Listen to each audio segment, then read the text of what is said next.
नमस्कार मित्रांनो, मी डॉक्टर सूरज कुंडले आणि आपण आपल्या व्हिडिओमध्ये नेहमीप्रमाणेच भेटत आहोत. आज एक छोटीशी गोष्ट सांगणार आहे, पण गोष्ट छोटी पण डोंगरा एवढी असा त्याचा भाग आहे. मित्रांनो, शतपावली हा शब्द तुम्ही ऐकला असेल. पूर्वापार आपला जो काही परंपरागत भाग आहे त्याच्यामध्ये हा गोष्ट नक्की आहे.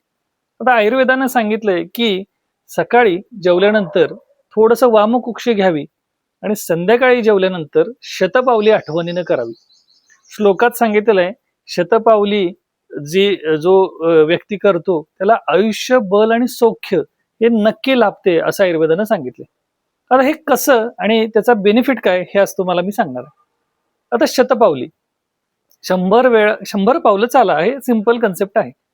पण तुम्ही बघा, आता पूर्वीचे लोक दिवसभर चालायचे, त्यांच्याकडे गाडी किंवा जे सुखसोयी अशा फार नव्हत्या, संक्रमण व्हायचं. पण संध्याकाळी एक 100 पावलं चाललं तरी बास व्हायचं. पण आजकाल आपण बघतोय दिवसभर गाडी, सकाळी उठल्यानंतर संध्याकाळी अगदी झोपेपर्यंत आपल्याला व्यायाम करायला वेळ नाहीये. अपार्टमेंटमध्ये राहणारे लोक रात्री जेवलं की खाली कोण यायचं एवढ्यावरून, ह्यातच ते झोपी जातात आणि शतपावली हा कन्सेप्ट त्यामध्ये येत नाही. दुसरं आहे उशिरा जेवणं, हा एक भाग असतो. शतपावली करायचे कधी, जेवलं की लगेच झोप येते आणि मग झोपून सकाळी उठून कामाला जायचं असतं. पण जर तुम्ही ह्या शतपावलीचा जर भाग सांभाळला आणि शतपावली जर व्यवस्थित केली तर तुमचा बीपी, तुमची शुगर, तुमचं वाढलेलं पोट हे नक्की कमी होईल. 21 दिवस तुम्ही हा चॅलेंज घ्या. 21 दिवस तुम्ही व्यवस्थित शतपावलीचं नियोजन करा. आता मी शत म्हणणार नाही, सहस्त्र पावली म्हणजे कमीत कमी 1000 पावलं रात्रीच्या जेवणानंतर चाला आणि 21 दिवसात तुमची साखर, तुमचा बीपी, तुमचं पोट तुम्हाला थोडंफार कमी झालेलं दिसेल. आता हे काम कसे करते कन्सेप्ट बघा.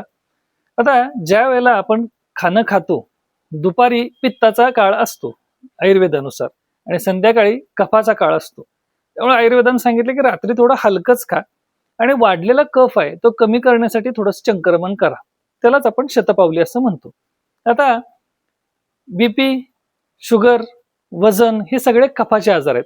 मग गेली एक 10 वर्ष तुम्ही जेवल्यानंतर झोपत असाल तर तुमचा कफ वाढतोय आणि मग हा वाढलेला कफ तुम्हाला आजार निर्माण करून देतो.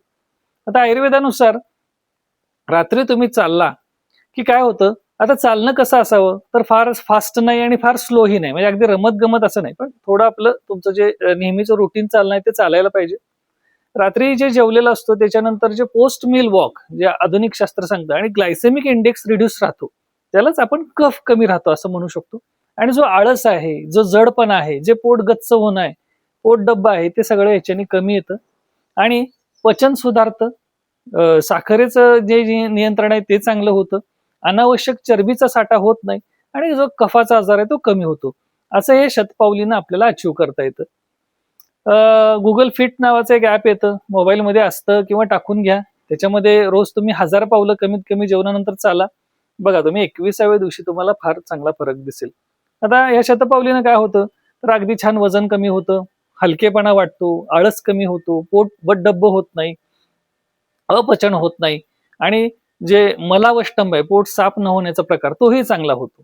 आता फार रात्री अगदी 10-11 नंतर चालण्यापेक्षा थोडं लवकर जेवा आणि लवकर जेवून मग हे शतपावली सारखं नियोजन करा आणि तुमच्या आरोग्याचा चांगला फायदा मिळवा. धन्यवाद.